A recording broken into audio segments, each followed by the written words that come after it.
Welcome this afternoon to the Matty Highland Smitty McQueen sports debut show here on Facebook Live. Matt Hastings with me, alongside Brandon Smith.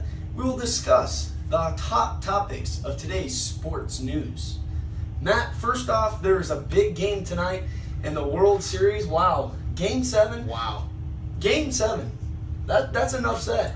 Down 3-1 in a series. Chicago versus Cleveland. In Cleveland. Who do you got, Smitty?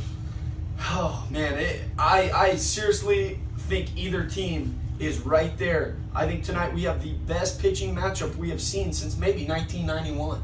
Oof. I wasn't alive then, but I will agree with you. Hendricks versus Kluber. Two Cy Young candidates. I mean, they're in different leagues, so they could win it in each of their respective leagues. But Hendricks is very good at home. His stuff will be tested quite too much on the road, though. I think Cleveland pulls it off here. I have to disagree. I think the Cubs are just, right now, too hot. The bats are ridiculous. Ben Zobrist, you got Russell, you got Hayward. Hayward's starting to finally get there. Then you got Bryant on top of it, who I think is probably going to be your National League MVP. And I just think you can't count Rizzo out of anything either. I do agree with you with them. They have some very quality players, very quality hitting. The good matchups today. But with going against Corey Kluber, who has a .86 ERA in this postseason, who's 2-0 in this, going to be in the World Series Game 7 right here. And being a Royals fan, I've seen him pitch all throughout the whole year, and he's just lights out. I think great pitching beats great hitting any day of the week.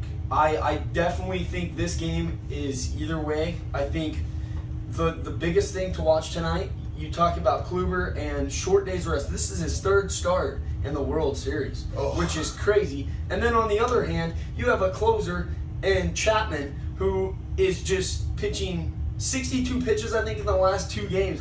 And that is outrageous. And he's bringing 103 mile per hour to you. It's ridiculous. I have no idea what. Those are the 2 headlines I think going into the game is Kluber against the closing Chapman. The good thing I think is the Cleveland Indians did not use any of their big arms last night, and they haven't used them since Game 5. Andrew Miller, the best middle reliever by in the far. game. And with that 7th inning, if Kluber gets tired or gets hurt or too many pitches, whatever, Andrew Miller can come into the game, and it's at home, so they don't have to hit this time. Nope. They got that DH position that is perfect. I love this matchup. I can't wait to see what happens. I think tonight. it is going to be one of the best World Series Game 7s. I think it's going to be a lot like the Royals and Giants, where the winning run was 90 feet away. I mean, I really do. I know that hurts on you, but I think that is very true. The thing that I think is going to get everyone, how about the ticket prices? Oof. You want to go to this game, the tickets are outrageous. What's the median price nowadays? The average ticket right now for a seat is $2,600. Standing room only, $1,000. That's a rent for the land. The land is going to be going crazy one tonight. night. Wow. I have the Cubs winning 5-2, but I could very easily see the Indians winning as well. This is going to be a great matchup. I'm excited for it. I wish it was game time right now. I really do, but I agree with you there, Smitty. I think the MVP. That's the last thing. Who's going to be your MVP tonight of this game? Who will be the MVP of the World Series? I would have to say Francisco Lindor, with the Cleveland Indians winning the matchup, winning the game, winning the series. Francisco Lindor is a shortstop. He's very young. He has plenty of years ahead of him. What he's done in this World Series, his hits, not just a homer or 2, but what he does to move guys over on base. He's done that the whole series. I think he's consistent. I think they get the win. I think he gets the MVP. I think Indians win. What's your score? I'm going to say 4-1. It's a very good pitching matchup. It's going to be a low-scoring game by far. I think the MVP with the Cubs winning, I think, is Addison Russell. The kid is come up big. I know he struggled when he down early in the postseason, and he's picked his way up and he's brought his game. 8 RBIs in the World Series. That's outrageous. He's 22 years old. He is. That is my age. I mean, imagine me playing in the World Series. I would love to have that happen right now. Exactly. Let alone that pressure, let alone the 8 RBIs, 6 RBIs last night with the grand slam. Yeah. I mean, 22 years old. How do you do that? I have no clue. It's ridiculous. Half that team, both these teams, I will guarantee you, are both going to be in the hunt next year again. Yes, they are young. I totally the agree. Contracts, all that stuff, they are worked out for the next year. Hopefully everybody stays healthy. Yeah, that is the key. I do know one thing. Our boss Ryan, he is calling in sick today. I bet. He is getting so ready for this Cubs game, and for the Cubs fans, what an awesome year it would be to cap it off with this World Series. Over 100 years. Yeah. That's too long. Those fans are diehards. There's nothing you can say about them. What a great game. I think it's going to be an awesome game. Why don't we move on to the next topic? I think this one's we're gonna have some heat discussion. Go back and forth on this discussion with fans. I hope you guys are following along. Make sure you follow us on Twitter or Facebook. On Twitter, obviously you're on Facebook, but on Twitter you can follow me at MGH Sport or follow Brandon Smith at 3BSMITTY3, and you will connect with us. And you guys can connect with us. You guys can talk to us. You can do live chats. We will answer. We will get to as fast as we can. But this next topic, Tom Brady, is he MVP candidate worthy? Well, I am a big-time diehard Chiefs fan, as you can tell by my jersey. I mean, Travis Kelce, come on. But Tom Brady, yes, he had the whole Deflategate scandal. Yes, he didn't start until the 5th game of the year. Yes, they went 3-1 in those 4 games. But in the games that he's played, he has 12 touchdowns, no interceptions. He has 330 yards passing per game. That is among the top quarterbacks in the league.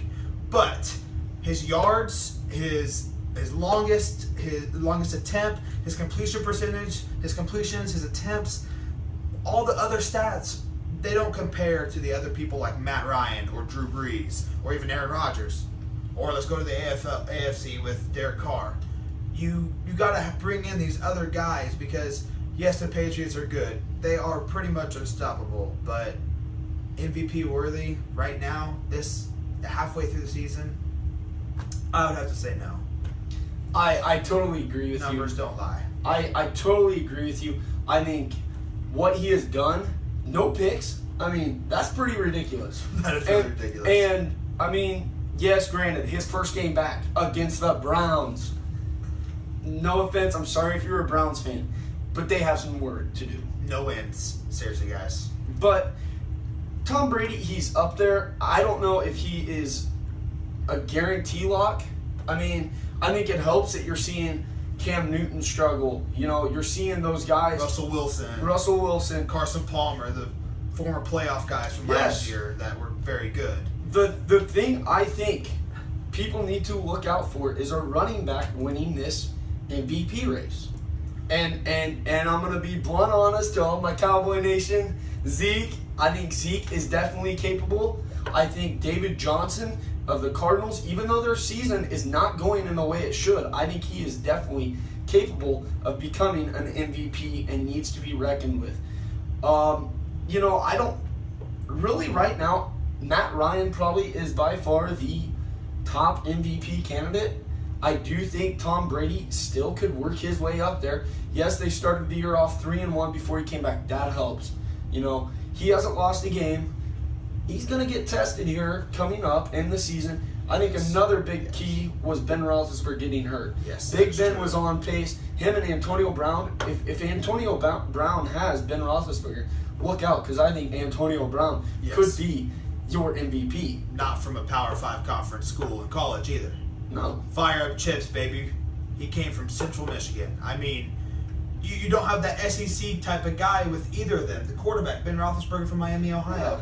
Le'Veon Bell from Michigan State. I mean, they're not that big football programs. No offense, Eric, but you got these little combinations of schools like Tom Brady with Michigan. These guys, they come from little tiny schools in college, and they perform so well in the NFL. They have no chip on their shoulder to perform like Cam Newton did from Auburn, winning the national title. But Cam Newton has performed. Yeah. Matt Ryan has performed. Philip Rivers is another name. Derek Carr is another name. But in my opinion, for an MVP candidate to get any love from anybody, the criteria should be take that said player from that team. How does that team fare? So take Derek Carr out of their mix. I don't even know their backup quarterback. Matt McGloin, maybe? Maybe, yeah. They would probably be bad. Someone you don't know. But if you take away Tom Brady, they went 3-1 with him, with the Patriots. With two different quarterbacks. Two different quarterbacks. Almost A three. run quarterback, a passing quarterback. Almost three with the wide receiver. We'll have to continue this conversation later. But speaking of college, of all these guys going to college, last night, the College Football Playoff Committee brought out their first rankings of the season. Do we have any thoughts before we say the top four? Any snubs?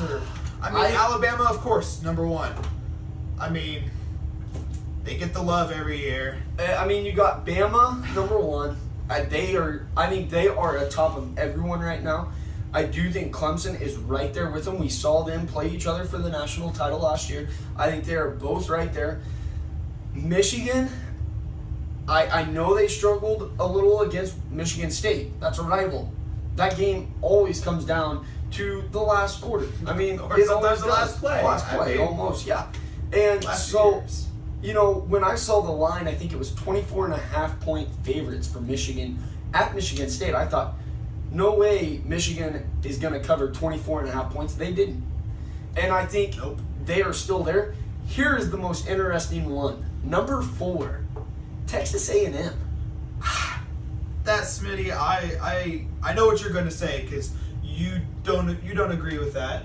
I don't agree with that necessarily. A&M, yes, they have a loss to Alabama, but Washington, number 5. Yes, I agree. Yes, they're in the Pac-12. It gets snubbed a lot. It's like the Big 12, but Washington has played some good opponents, great opponents this year.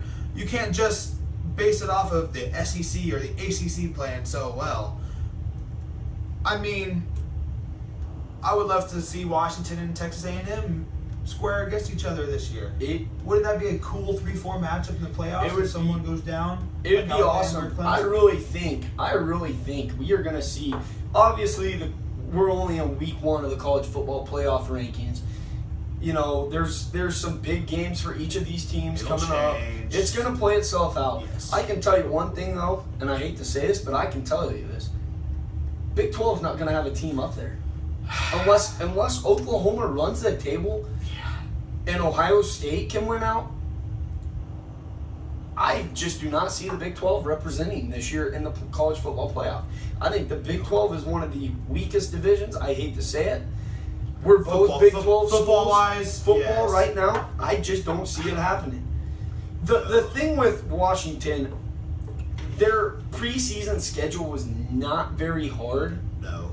Not like Alabama or like Michigan, even A&M. or Clemson, or even A&M. A&M had to play Alabama. They had to play LSU. You got these bigger schools. Exactly. A&M squared off the first week against then-ranked 16th UCLA. They beat them 31-24. So, that right there, Washington didn't even play a top 25 school in the preseason. No. So, before conference, non-conference. So, excuse me, that's where I think the committee jumped A&M over Washington. I don't think it's right, but I don't see it being wrong either. I think both of these teams have a great opportunity to both play their way into the national championship playoff form. But I don't know. I looking at the rankings of one team that I think really got hosed, that was Louisville. Louisville's only loss was to the number 2 team, Clemson, in Clemson, and they were neck and neck that whole game. Yes. I know the first half was a lopsided. Everyone's like, oh, Louisville's not that good. Let's be real. They came back in the second half and had a double-digit lead. They have a top Heisman candidate, Lamar He's Jackson. by far the Heisman Trophy their winner team. right now.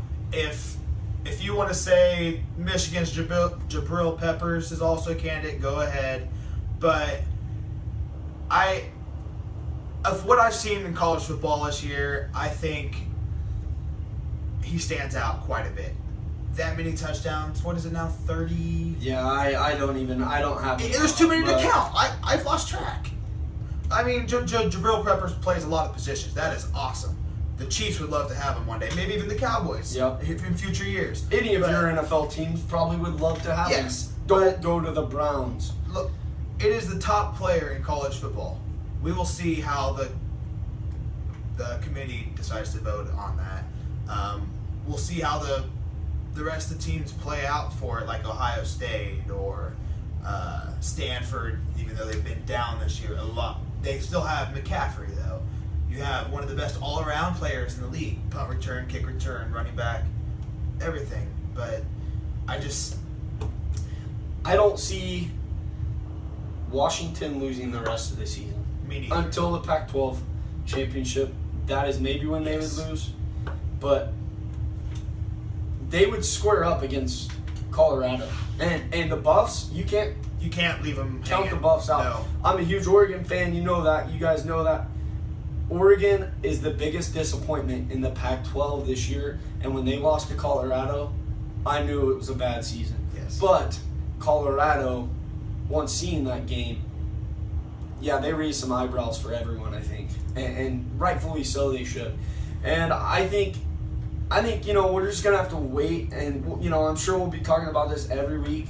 I mean, until it is time. Yes. And, we will talk about it. We love sports. And just like our followers here. Yeah. And our future followers. This is going to be awesome. Yes. I'm ready. I'm so ready for the college football playoff again. I think it's the best thing college football committee has done.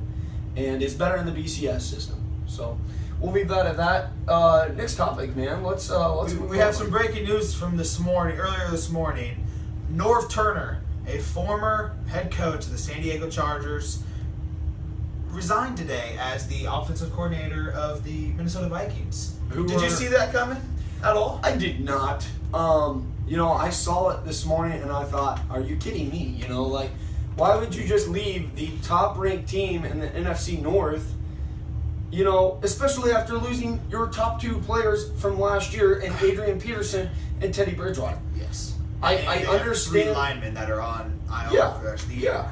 That hurts. Yes, Sam Bradford has been made of glass in the past, but he's a good quarterback. He's learning. He keeps maturing throughout his career. He helped from the beginning of the year. He's helped them go to 5-0. Yes, they've lost 2 straight games, but that hurts with the not having AP. That hurts with not having decent wide receivers to get open like Stephon Diggs or Cordarrelle Patterson. That's why they were ranked 31st in yards per game and 31st in total offense. It's struggling for a team that good. Their defense is helping them win those games big time. I can see he's getting older. Yes, I can see him taking it comes out of nowhere, but people have to move on. It's a business. It is. So Pat Shurmur is the new head offensive coordinator. And you got the statement. I have the statement from Norv Turner. It is, I have tremendous respect for Mike Zimmer, our coaching staff, and our players. And at this time, I think it is in the best interest of the team to step down, basically resigning. I thank the Will family, the owners, for my time here in Minnesota and want to see our players and coaches achieve success. He's been a very good coach. I'm a Chiefs fan, so I've seen him coach throughout the years.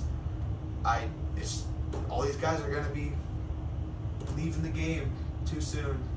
I did not see this coming. I think this is the third offensive coordinator, I think, this year that has been.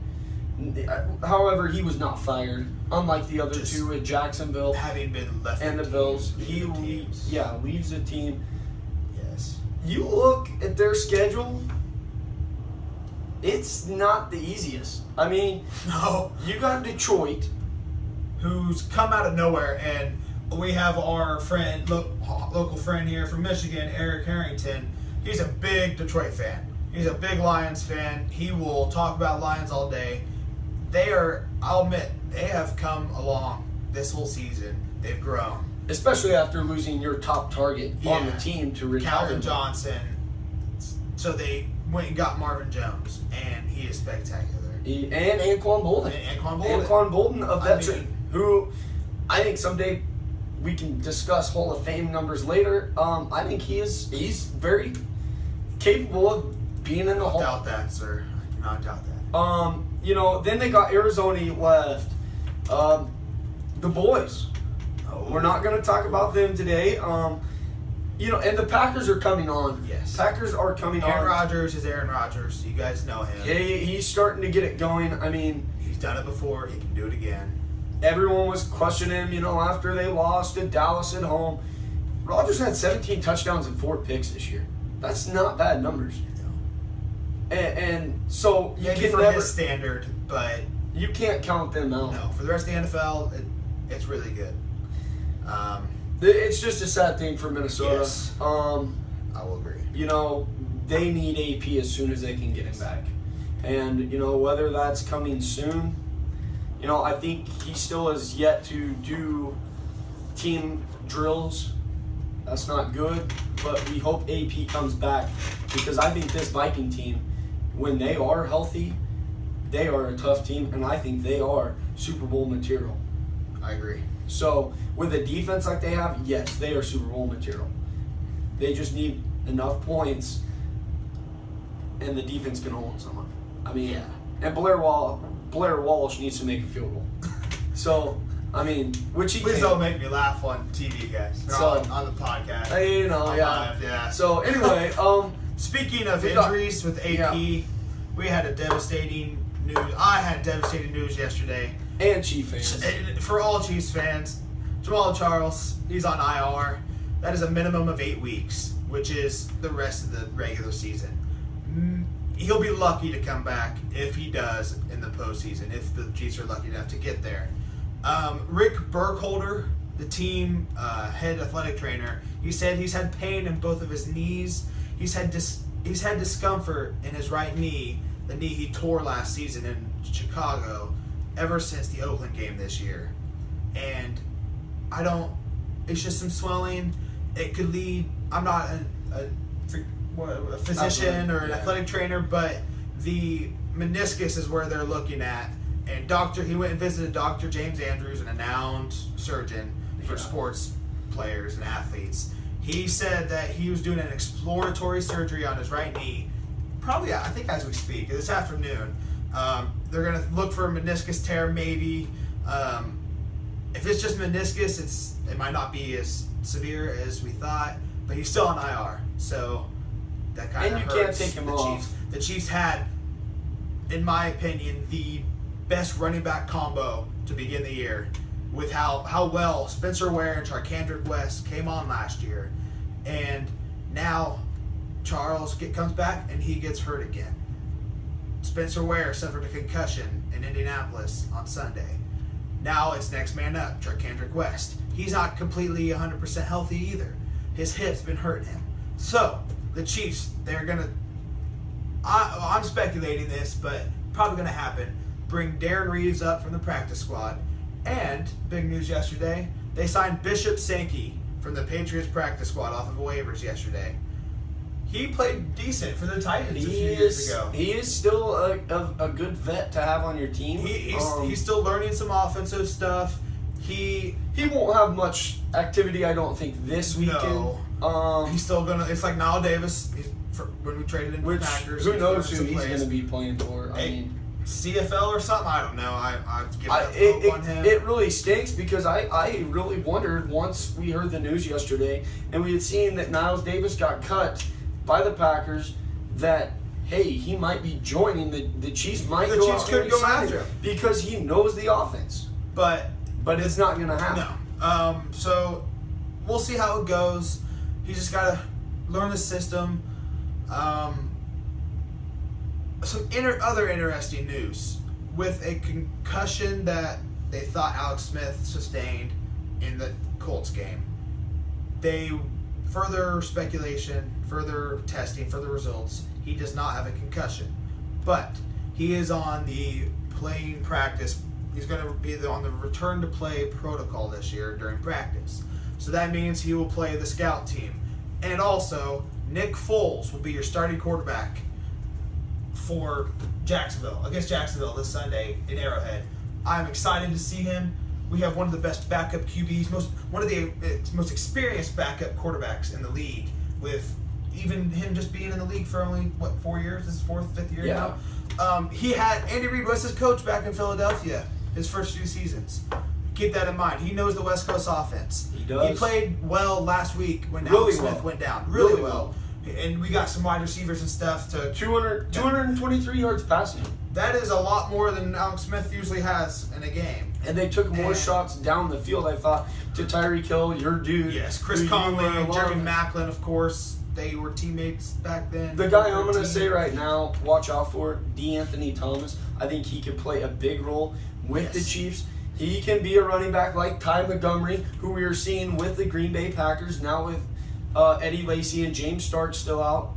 I think you're going to start seeing that more here in the NFL. I think Tyreek Hill, you were saying as well, could be a running back. So they're very, very fast. Watch out for those guys. People, as in like sports announcers and scouts, they are looking at Tyreek Hill now because of the amazing catches he has made the past few weeks, just because of his speed and he could get past the defender and his punt returns. Yeah. Whoa. He's had one punt return touchdown called off and one kick return touchdown called off this year because of holding or blocking the back penalties. He is very quick. He is reminiscent of Devin Hester and Dante Hall. You can quote me on that. And Tyler Lockett. You can quote me on that. Just watch for him in the future. Fantasy edition, maybe, if you're looking for Nick Foles, if you need a quarterback because other quarterbacks are going on bye this week. Tyreek Hill's a good addition. We'll bring more fantasy news. We'll have that on throughout Friday. the week, Friday or tomorrow. Yeah. I think those are the 5 kind of topics we were wanting to discuss today. I've got to bounce. I've got to go cover some JUCO basketball tonight. I think this was a great debut. I hope you all had fun. We want to continue to do this. It's something we both like. We just kind of started it up last night. I think that tomorrow you can almost guarantee we will be bringing you World Series recaps. We will have a new champion in the MLB. We will probably look ahead to also off-season news in baseball. Yes. Who's the favorites for next year going in? Way too early to tell, even after, the night of the World Series champion, the next day. Always have that. We'll probably look ahead to Thursday night football, get our picks in. We'll pick. If you guys have questions, comments, anything, you can tweet us. Message us on here. Yeah, message us on Facebook or tweet us at MGH Sports and at 3BSMITTY3, and we will get back to you. Thank you for watching today. We hope you guys enjoyed it. We hope you guys keep following us. Give us a rating or a review or constructive criticism. We don't mind any of it. We're wanting to make this better for everyone else out there. For our fans, for sports fans everywhere. And till next time, thank you guys for tuning in today. Brandon Smith saying so long alongside Matt Hastings, and thank you and have a good night. Thank you.